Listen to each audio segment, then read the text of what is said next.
Namuhag kami ng ligwan sa kabundukan. Isa pala ito sa pinakamasarap na hani na matitikman mo dito sa aming probinsya.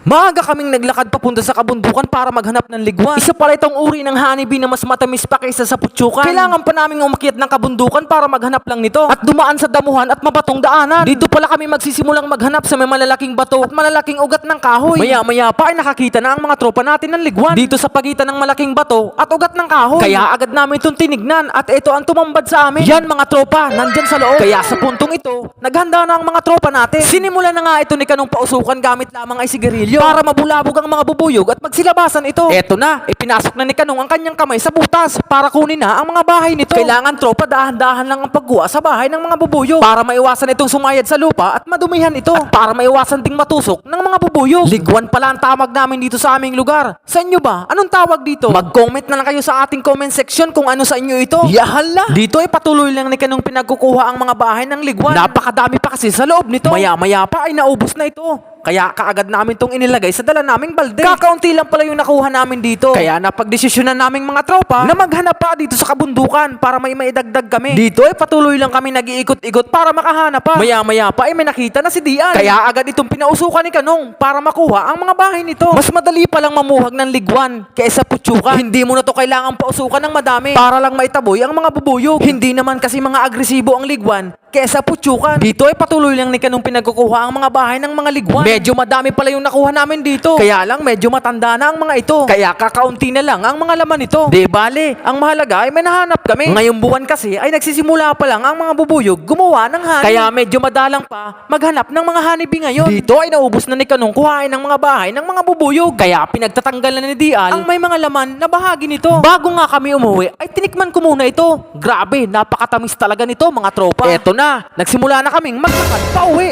Ay!